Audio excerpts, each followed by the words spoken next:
You're listening to Real Talk live streaming on social media platforms, YouTube and Facebook, along with WKDW radio, live streaming there, of course. And we're looking forward to more in the very future on that regard. In that regard, but at the same time, I'm blessed to have a very special guest in the house, uh, Deputy Chief Chris Morales. How you doing, buddy? Good afternoon. How you doing, John? Not too bad.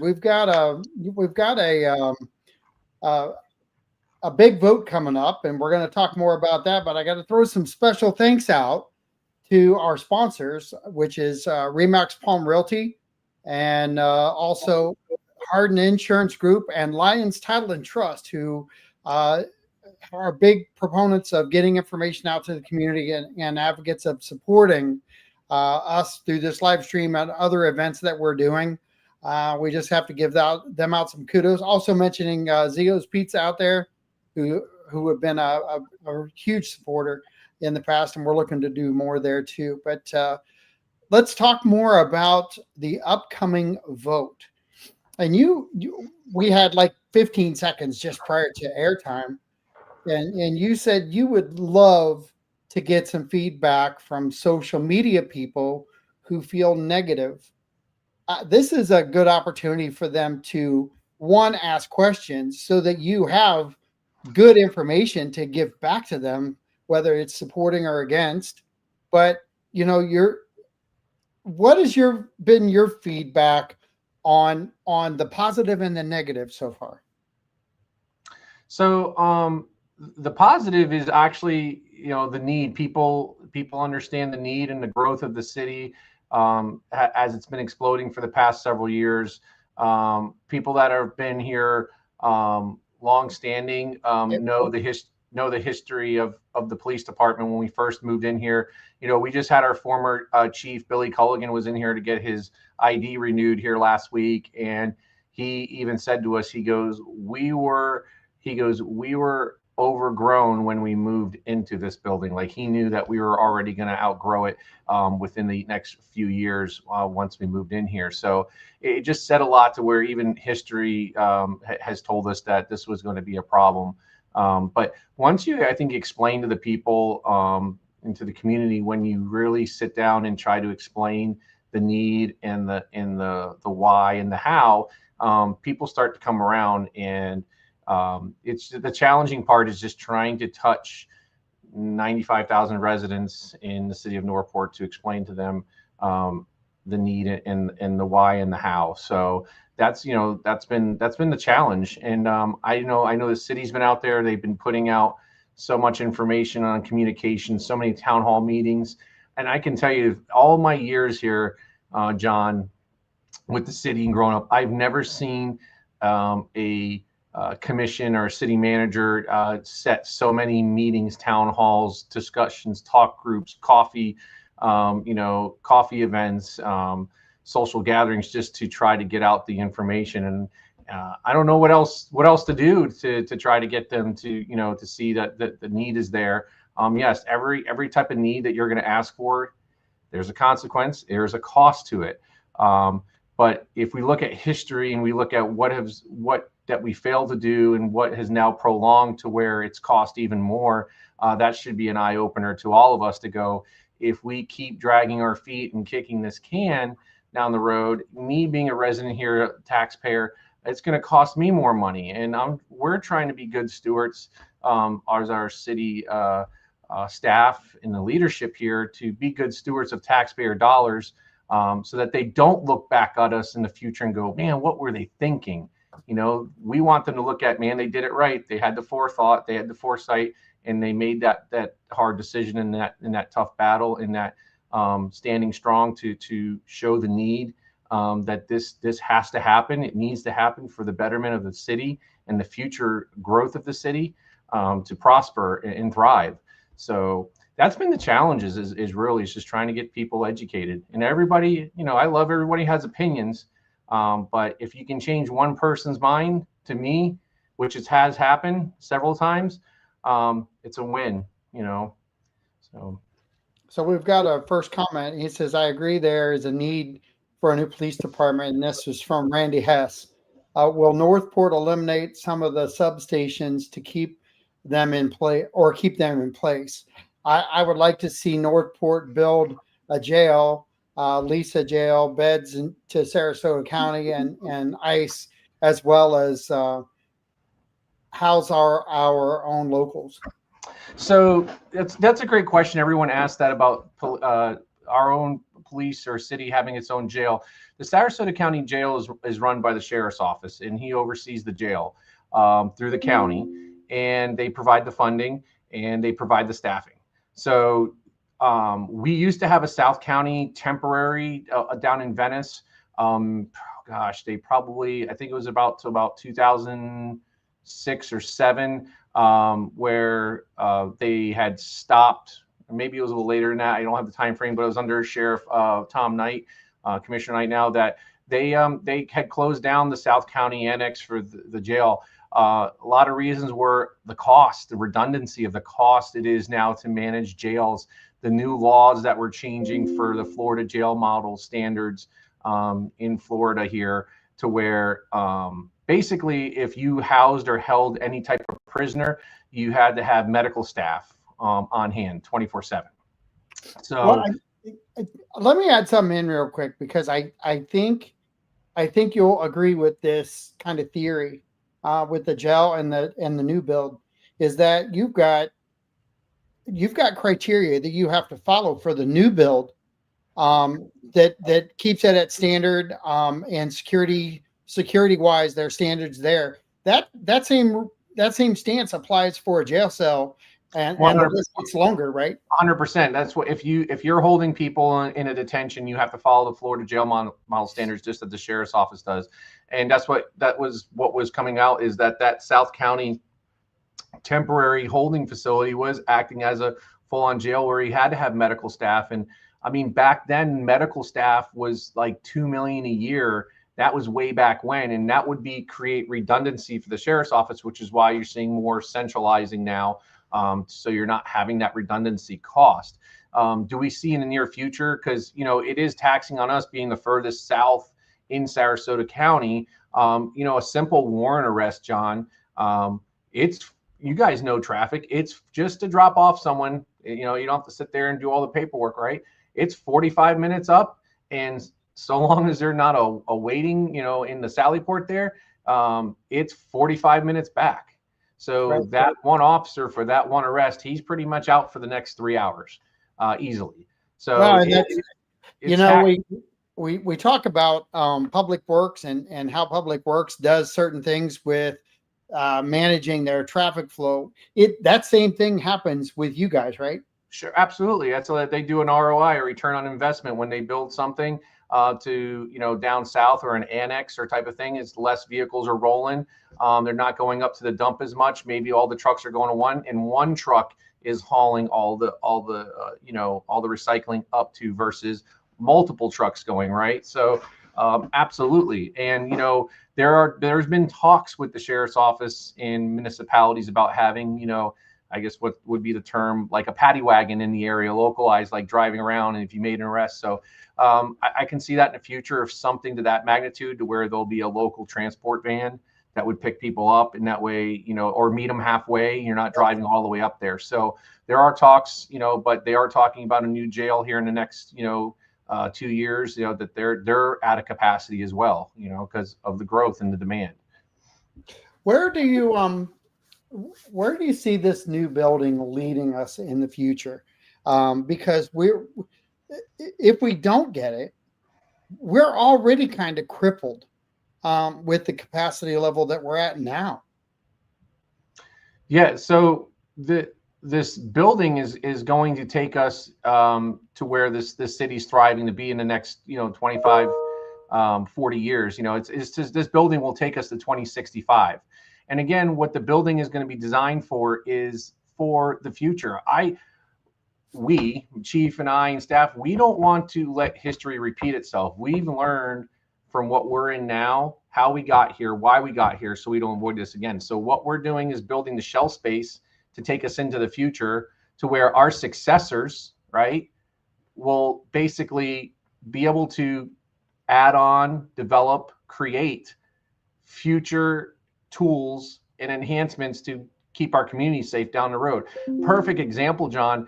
When we built this building, whoever thought back then that we would have something called the real-time intelligence center, right? To where all this data analytics come back and it helps in the tools to help detectives now solve the cases, right? No one had the foresight to see that, you know. And I tell people, like, the future, I think the next big rise in the future are drones. Drones are going to be where it's going to be helping law enforcement, but also it's going to be a defense mechanism for law enforcement's going to have to combat drone usage. That's what keeps me up. If everyone asks me, I worry about drones. I worry about what the drones are evolving into, what the capabilities of drones can do. And then everyone's going to fall back and go, what is going to be law enforcement's actions on drone attacks or drone misuse? So that's, to me, that's what I worry about. But the future of our department is built to where even with the foresight of the headquarters has a landing pad for drones, to where we do see in the future drones can take off from the headquarters. Drones can land on the roof. Drones can be flown from inside the police department. Drones will be on the rooftops of cars where a police officer will be, you know, I get so excited talking about this, but drones will be inside a roof of a car and an officer's out on a call on one street. He's tied up dealing with a domestic, let's say, and there's another type of call that's 5 blocks or 6 blocks away, but all the units are tied up. That drone can be deployed from the headquarters, fly over to assess that call and give updating units and updating information to supervisors to assess that situation, which, by the way, is currently being done right now in California, in an agency there that's actually in test piloting this program has been very, very successful. So the future, this building is basically, we're learning from the mistakes that, you know, we made when we moved into this, and we're building for the future. And the future will also, this amount of space, John, will give us more time as we grow. If we do need more space, that they have time to plan and save accordingly for future growth. You know, take us through the process of how you guys looked at this building and how you came up with the theory that you needed one. It wasn't just you saying, I need a building. Talk about all the work that went into evaluating the need. So what really happened was, you know, for all these years that we were growing into it, we knew we were out of space. We were making do with what we had.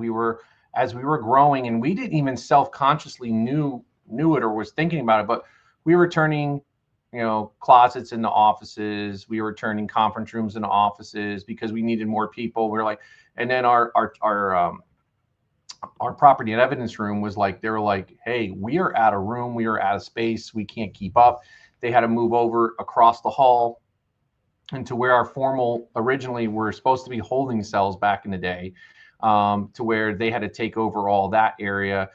We needed more space for refrigeration for DNA and evidence that required refrigeration.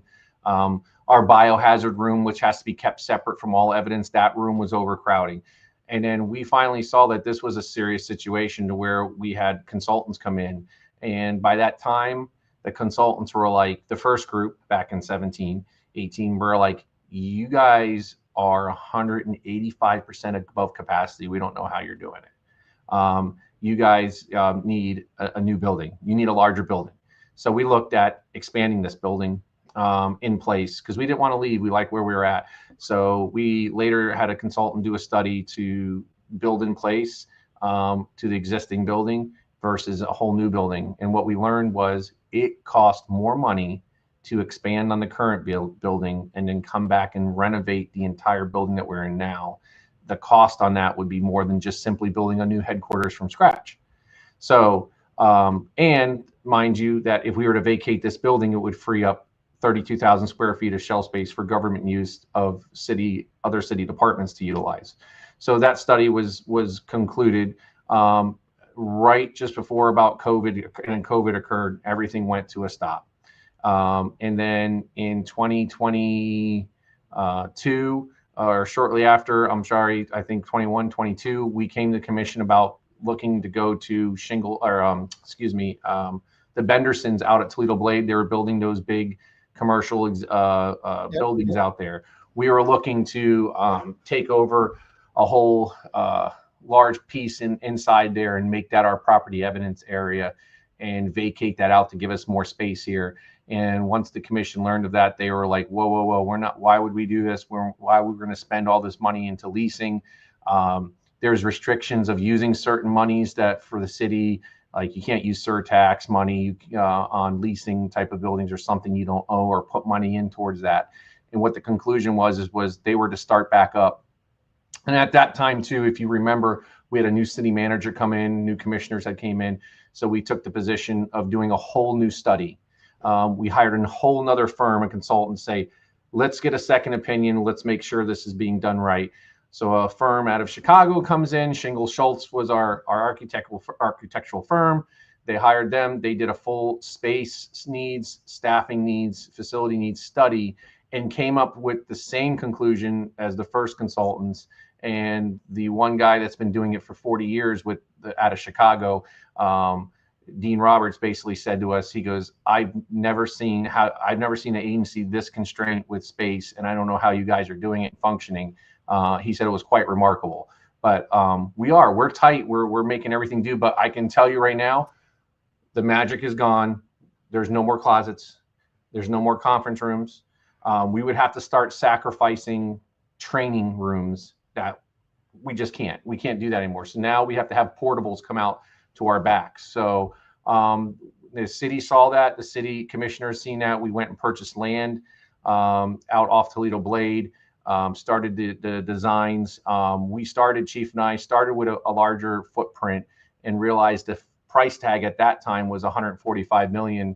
That would encompass obviously a parking garage and an indoor gun range, because an indoor gun range we do need, but it's not that 911 need we need now. So we took that out and we brought the building down to what today's needs are, what we need for a new headquarters. So we did cut a scale back a lot into that, and we put the indoor gun range on as a separate project into the future, to where hopefully not only law enforcement can use an indoor gun range, but so can the localized public here for the city, with our staffing people there as well. So that's the future. That's where we're going. That's where we're striving to be. I think the team has done a successful job on narrowing down the absolute needs versus the wants, and based on history and where we're going into the future. And you've been here long enough to understand what we transitioned from the old to the newer, and now from the newer to the new. That's another transition point. But when we got the building on Sumter, that was a huge upgrade for the department. Oh gosh, yes. People called this the Taj Mahal. Right. So it's funny. I always tell people, like, they're calling this building the Taj Mahal, and I can actually say it's like, God, does history repeat itself? The same lines are used. They called this the Taj Mahal. And I'm not going to lie to you, this building's a beautiful building, but we just outgrown it for the size of the police department we are, and that what we're going to become, which is great, right? We're becoming a great, large agency, large city, and it's thriving, And I always tell people the sleeping giant is awakened. And I always said that as a kid. I'm like, this city's going to wake up one day, and we better be ready. Yep, and it's coming. It's coming in with a fevered pace. Still, even today, the market is a little quiet, but people are still moving in. We have a lot of apartment complexes that people are filling up, and that's a sign of growth. That's not a sign of people staying out of Northport. They're still coming in. Randy has another question. I like Randy's questions. Yeah, these are good questions. So the first one we kind of answered with what will happen to the old building. Has Northport looked at considerations from the International Association of Police Chiefs for police facility planning guidelines?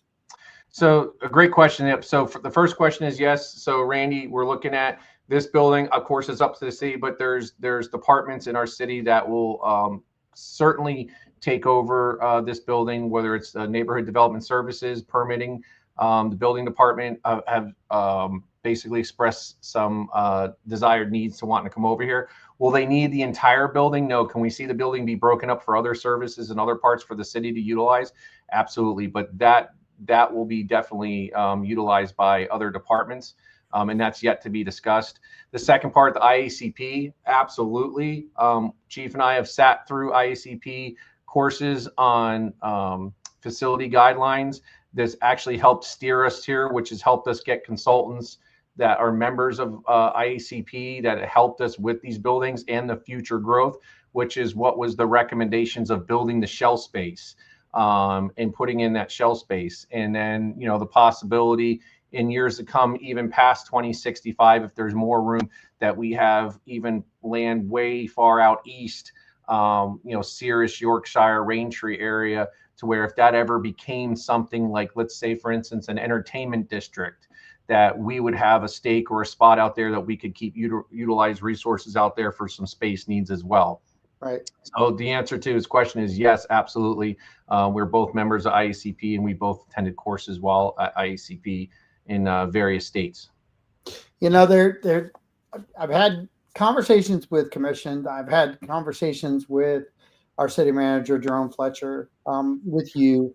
Last month we had the drone pilots on, and one of them, and that was very educational. And you're right about the future. It's coming because we actually are doing it from the cars right now. And our officers are out there as pilots of the drones doing their thing. And that was really cool insight into what's coming. Yeah. We are cutting edge here. We are the leaders in the industry. 100%. And you guys take a lot of pride in that, don't you? Oh, that's I can tell you right now, it's my biggest pride is the technology that we have here in giving our officers, our detectives, and our citizens the valuable tools to keep our community safe and to help solve crime and to help deter crime. And I always tell you that of all of those factors that are combined here, the tools that we're using today, keeping our citizens safe, is that it's the risk versus the reward factor. And if the risk outweighs the reward, they're not coming here. They're going to keep their community. The community is going to remain safe. They're going to go elsewhere, unfortunately, and that's fine, but not in our city. And that's what we strive to do, is to keep that risk high. We don't want the reward high. If we have the reward high, we have a problem, and that's when problems come. How do you relate the new complex as a tool for the future? So the new complex is basically not only it's going to help with space needs for people, right, that do their jobs. They're not crammed. It's going to help with the growth of the technology for room and space. So like for instance, our dispatch center, we're only going to continue to grow. They have no more room in our dispatch center. Our detectives, they're continuing to grow. They have no more room. Our real-time intelligence center, it's going to expand, and it's going to have room for growth. So all of this technology that comes in, we're using today's best tools and technologies for a state of the art, we call it. And when I use the state of the art, I don't mean gold faucets and all that. I'm talking about the best tools of today to help keep your community safe and moving forward into the future. So that is how I relate to what this building is going to be. It's going to be built with forethought, pride, strength, and commitment moving forward to keeping this city safe, that I care so much about. We also, in these conversations, have talked about this being something that we have to handle, whether it is through the vote or through another source down the road. Why is it so important for people to wrap their hands around this in the current form that it's being presented on the vote? Somehow, some way, I think it's always about the delivery of communication. I'm not sure how people perceive, but our city manager, city leadership is kind of been very forward saying, listen, we're not asking to build this building. The city commission, the city leadership has identified that there's consultants too, mind you, not on top of them, independent consultants, has identified this is an absolute need. So we are building it. And I'm speaking for how the city's position is that this building is going to be built. They're asking the residents, how do you want us to pay for it? What is the most cheapest, most economical way is to borrow bonds. And to borrow bonds, you have to go out to voter approval. So to borrow the bonds, and to me, that's growth paying for growth. It's not raising the millage rate. Yes, it is a tax increase on everyone's taxes, but it's not that millage increase. It's in a separate line assessment on everyone's taxes based on the assessment value of their home. And there's the city has a great website there that you can calculate, put your assessed value of your house in there, and it'll calculate what it'll be per year. But the design is as it should, as growth continues to grow and the city continues to thrive, that cost factor should go down for every resident that's paying into, let's call it 6.7 million a year fixed for the next 30 years. As more residential lots turn into houses, that number changes to more revenue coming in to pay down that 6.7 per year. As more commercial lots turn into commercial buildings, again, that's more revenue coming in for the city to pay down that 6.7 million that's fixed for the next 30 years. That's how I've learned it, and that's how it's been explained to me. And I've been trying to educate certain people that have been against it. And once I've explained that to them, they've like, wow, someone at Northport University, commented me and said, you need to explain that because that made me understand that. And it's like, it's challenging because everybody is saying it. It's just in different contexts sometimes, you know what I mean? And it's just challenging to get people to understand that's how it works. And then that's the need. And then if it fails, then there's a P3, that's a private developer, and they'll build it. And they have an example. Again, the city has, it'll cost about $67 million more over the course of 30 years to have a private developer build it. And then you have the COPS one, and the certificate of I think it's certificate of participation, I believe COPS stands for, and you can get that funding through them, but you're going to pay a higher interest rate. And that means the millage rate would probably increase. Now your millage rate's increasing, and that stays fixed because you're paying whatever that fixed rate is over for the next 30 years. So that's really how it's, and to me dissecting all those options, kind of explaining to people, that's how I see it. That's how it's, the message is being delivered on those three options, how it can be paid for. How long you been in Northport? All my life. So I was born in Port Charlotte, so 46 years. 46 years. And when was the last time you saw the approach from city leadership that said, here's our best and cheapest way to go? If we have to do it differently, it may cost you a lot more money. This is the first that I've seen the city explain it this way, that it's going to cost more money. And I think they're doing that to prepare themselves. Listen, you guys vote this no, we told you. That's what they're going to say. We gave you this option and you said no. So again, that's and you have to have the vote. You have to have the vote, and it's a yes or no on the item. But if it is a no, the alternative isn't that it doesn't get done. The alternative is that it goes to a higher cost center, less control, and really maybe even a lesser station than you're looking at doing today, as far as what you're going to get for the bang for your buck. That's correct. That's pretty simple. That's kind of screaming loud. On top of that, if you take in the fact that it's protected for incoming growth to help pay for. If we go the other way, it is not really done that way. That is correct. again, pretty simple, straightforward, matter of fact answers. The importance for citizens to share this video. The vote is coming up. It's early voting now. All these things that are out there.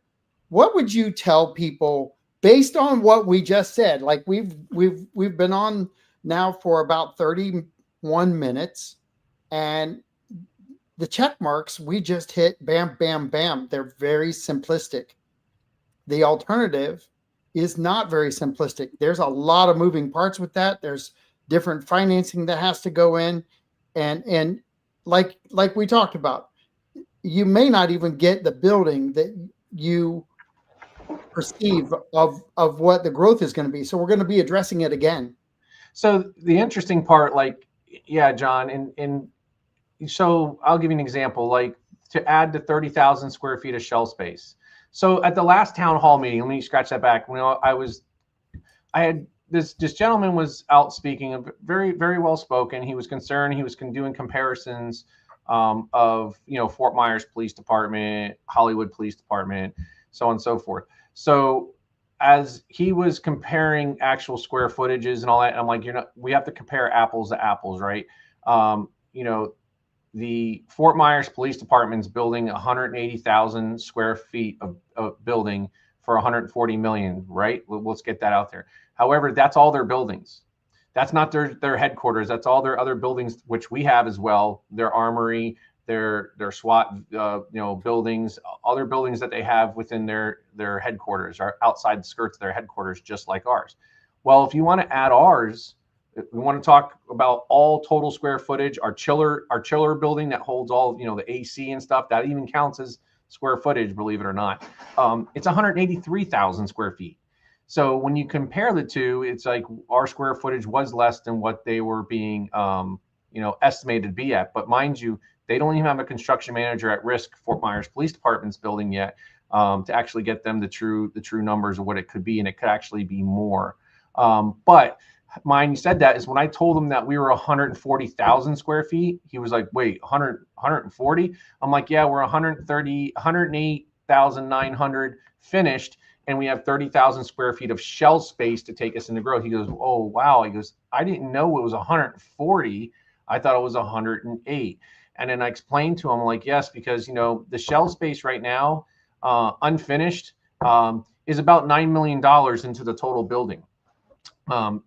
The consultant said, hey, listen, if you guys take out that shell space, that 9 million, and then 3 years later, you say, hey, we want that shell space added back into the building, it's 27 million.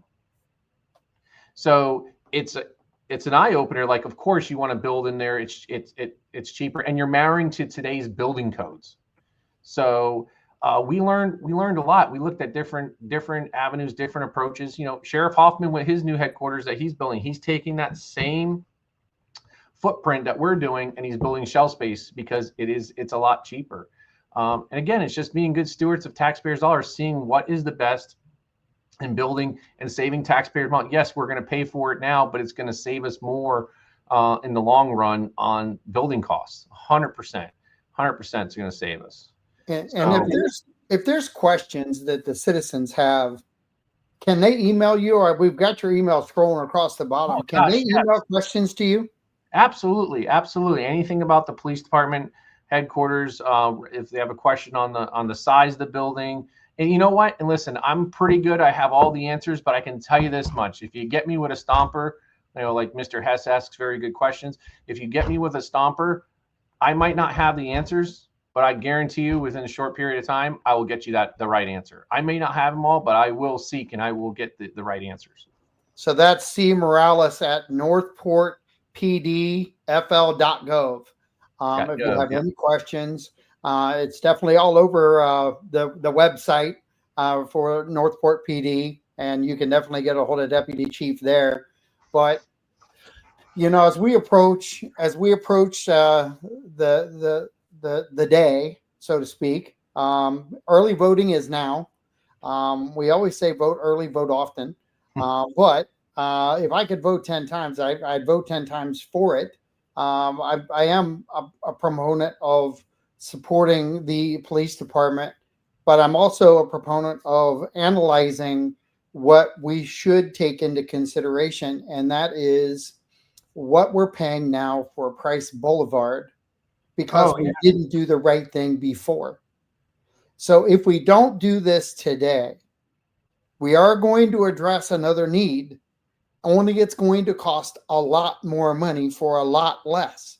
And we're finding that out with Price Boulevard and the widening project on if we would have bought it 10, 12 years ago compared to today.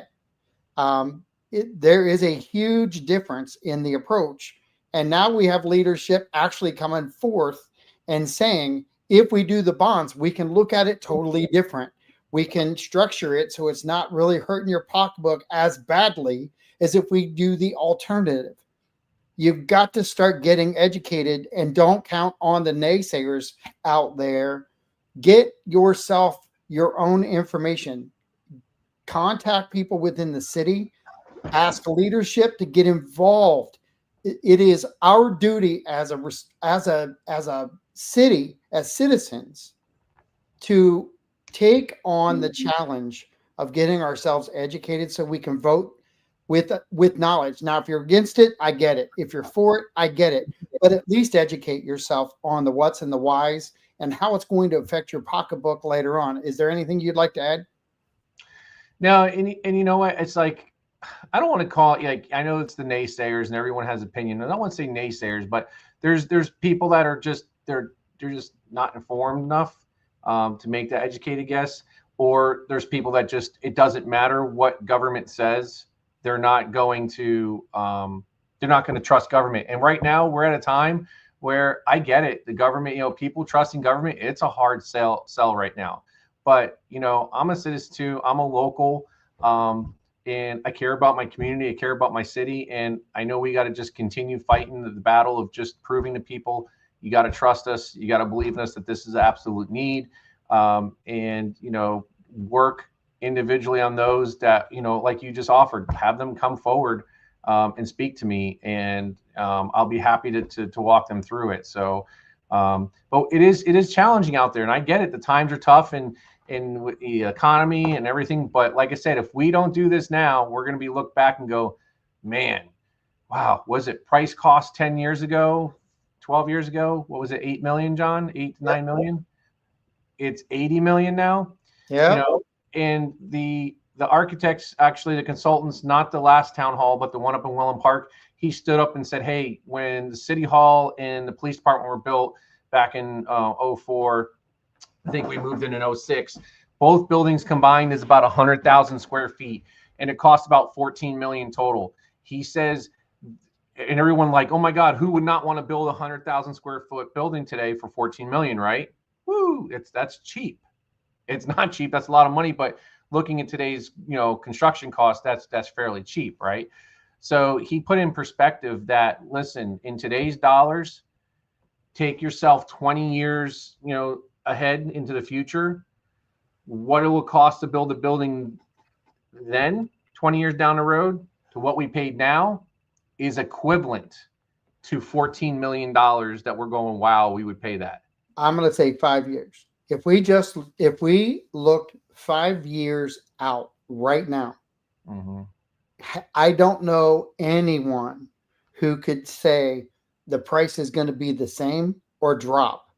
The rolling of the dice on that by itself, it's not a good mindset.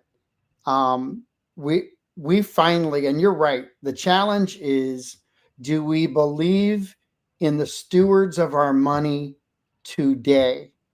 And the current commission, with the data and everything that they have done, all the research and all the things you guys have gone through, the fact that all the closets are now utilized, it is not as if you built a building and said, we haven't grown as a city, but we're going to in the future. We've already grown out of the other building. We've also been hit by hurricanes. And so there is a need, I hate to say it, but there is a need for government buildings in our city, on top of the fact that as a government, we're growing. because of the growth of the city. So when you start layering all of the needs on top of each other, and then you analyze the cost effectiveness of today in the approach of today, there isn't a better time, I don't think, to trust government than at the moment that we're going into. And that's a hard pill to swallow, I got to tell you, because everybody's going to question it. But they're disclosing more than ever because social media does not allow you not to. The negatives that are out there aren't truly about the building. It's not about our police force. It's not about our protections. It's not about those things. I'm like you. I'm trying to figure out why, other than maybe the fact that there is a little bit of still like misbelief in the fact that our government agencies are coming forward and telling us factually, here's the most cost-effective way. When was the last time we had a government come forward and do that? Yeah. And it's tough to swallow that pill, but we have got to start learning. And you're right. I won't say naysayers, but I will say that there are people out there that struggle with that statement by itself. And if you're having a conversation with someone who doesn't think that the government's ever going to be truthful on any topic, find a different resource. That's the most important thing I could say, because you're kind of engaging with whatever they deem they want you to think. You have to figure it out. You have to talk to staff. You have to talk to the powers that be. Sit down with the commissioner. They will explain it all. They're strategically planning for the yes and the no. You know, John, speaking of commissioners too, if this doesn't resonate with people, is that we had 2 new commissioners come on board. Commissioner Petro and Commissioner Duval. And their platforms when they first came on is that they weren't for, the new police headquarters. At least that's how I interpreted them when they were coming on board. But or they were questionable, let's just say. But I can tell you, once they did their tours, once they sat down with staff, once they got to walk around, I remember, the commissioners were like, how did we get to this point? How did we get here? And I told them there was many factors, many reasons, but as our city manager always would say to me and remind me, is stop pointing fingers in the back. You need to look forward. How are we fixing this? How are we moving forward?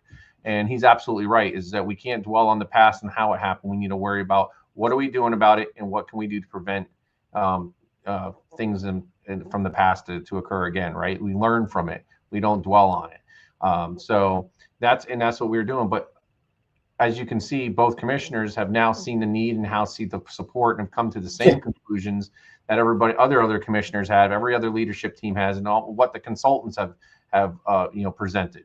And they asked all the questions and see that we did ask all the right questions. So what are the top 3 differences in the current building and how are they addressed in the new building?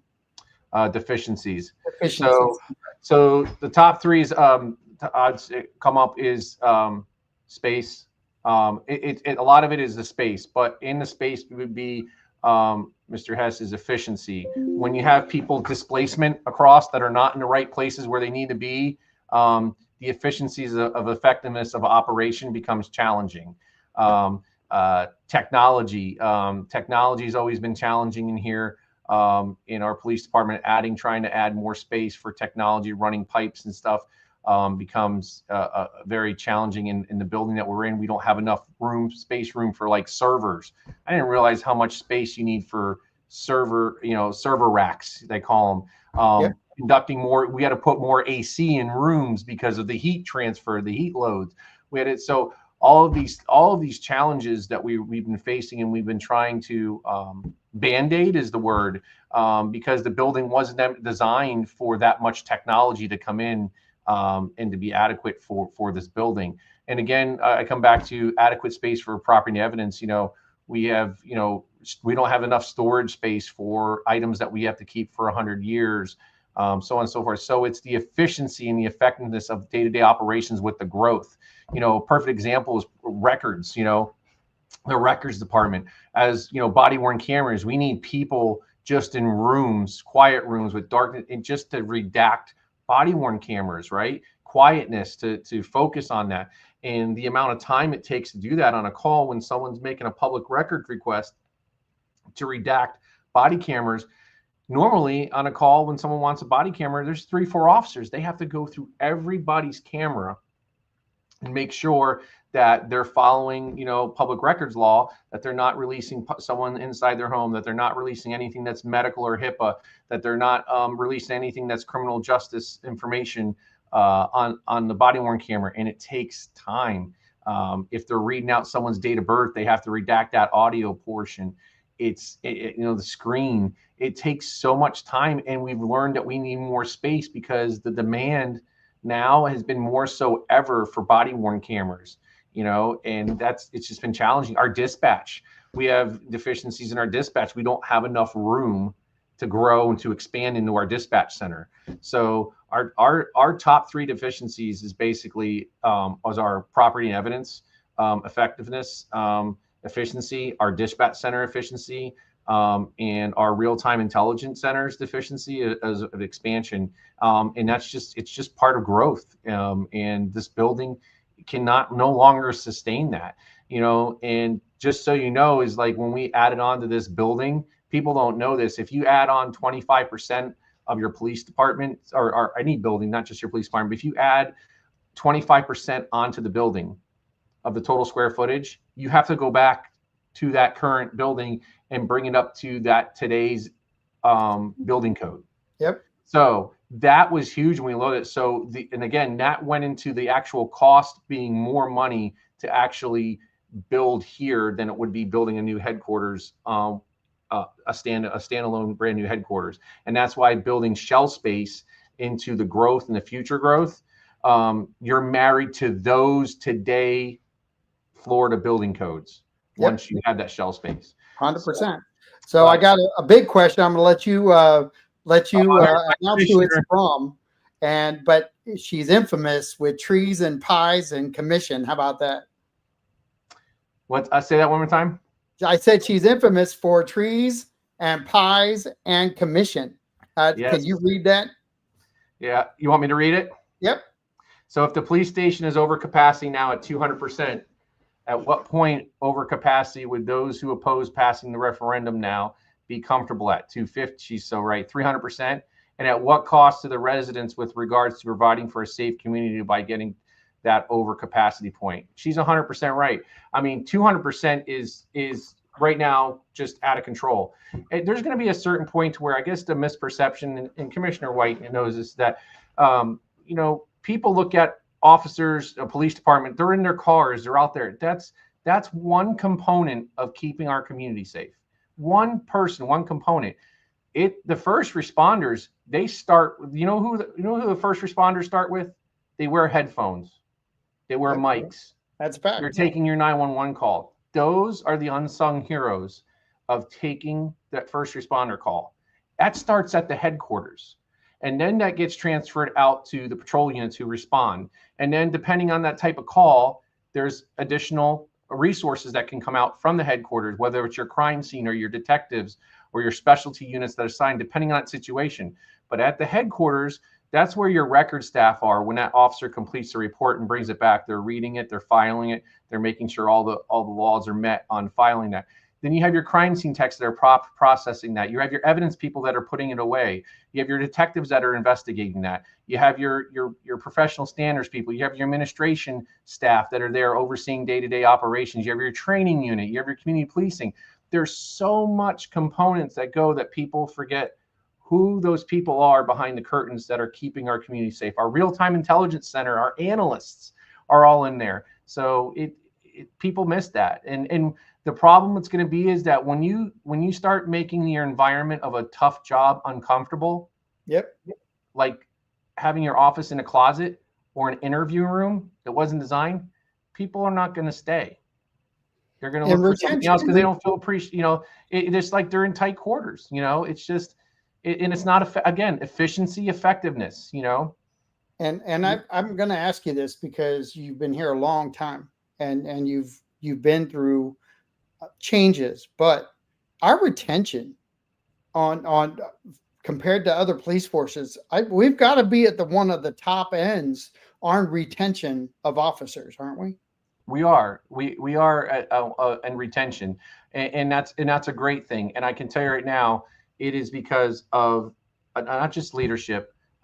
It's a full circle. It's leadership from the top. It's the people they work around with. It's providing them with the tools and equipment to do their job. It's the community they work in and provide for that makes them proud. Absolutely. It's the city commission. It's a leadership. When you have a commission and you have a city leadership team, city manager that supports your police department, backs your police department, keeps you in the game and comparable with benefits around, they've done a tremendous job in keeping the heads up in our community as well. And that's what keeps an agency and a police department strong. It's a totality. Safety of our citizens by number and by incident is directly related to the success of our station and our police department. Just like the protections that the fire department brings, our safety in Parks and Rec, our delivery of service through Public Works, I brag about us a lot, and the citizens need to know why. It's not because I'm sucking up to the city staff. It's because there's a lot of greatness. There's a lot of heart and pride and care that goes into each one of the deliveries back to our citizens. And we should be pounding our chest about them. We should be respecting every ounce of what they're talking about. You don't have to agree with everything. You don't have to vote yes because they said so. You should understand why you should tout greatness about what we have. We have great leaders right now. We have a great vision. We have growth that's happening, and we need to look at the future.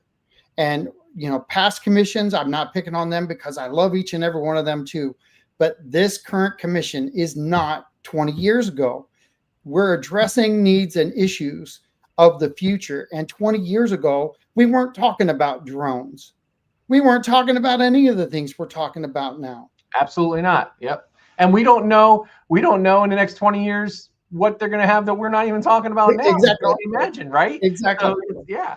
So, yep. So Lynn has a question. Does the Northport PD work with DEA or Customs where you get part of these seizure money to help with the new building? That's a good question. So yes, we have task force members that work on Homeland. We have members on Homeland Security, Secret Service, FBI. Chief and I are FBI National Academy grads. So we're very big with partnerships with our federal partners. And yes, we do from time to time get seizure money, but those are restricted funding. You can't really use them for operational use. And if we had money seizing in of that magnitude, of a one-time purchase that can help go towards a building or a certain piece of equipment, certainly. But the monies are just not there for that type of a magnitude. But so we normally get them for equipment and other items. When the money becomes available, and it's hit or miss depending on the operation that they're working and what we're tied in with them on. So that's a good question. That's a great question. All the time. I'm going to end the live stream on WKDW. Thanks for listening in. Hang in there, Chris, for 1 second. I'll talk to you guys real soon on the stream. Thank you. Thank you, everyone. Now, as far as Facebook and all the listeners out there, this has been a great interaction with the citizens, Alice White, Lynn, Randy Hess. I appreciate all the efforts that you guys put into with your questions. They're great questions. Alice White says, thank you for pointing out that once the newly elected commissioners understood the issue, they completely changed their positions from no way to yes. And that's a fact. They actually were both touting that they weren't for it. And that should say something to the people, because commissioners are the voice of the people, the eyes of the people, and that's how. And two new commissioners came in and basically were saying no. And now when they saw everything and they walked it and got to see everything and learn, they became yes. So that should speak it should just speak volumes. And unfortunately, they're just two commissioners, and they've been united. And just you got to try to change people's minds on that. So I'm gonna go right back to there's truth in the message. When there's this much truth in the message and you're still trying to figure out a way to deny the truth, maybe you should step back and reanalyze, because this is not old school politics. This is in your face, factual information that no one is willing to mislead you on Facebook or YouTube and have it come back at them. There's really been no posts about the negativity about this at all. It's just people are adjusting to current day situations where, we all wanted to be hit in the face with the truth. And now we get hit in the face by the truth from our leaders, and we still question that. And yet we can't find the basis to question it anymore. I appreciate your time. I appreciate your effort. I appreciate the signs going up.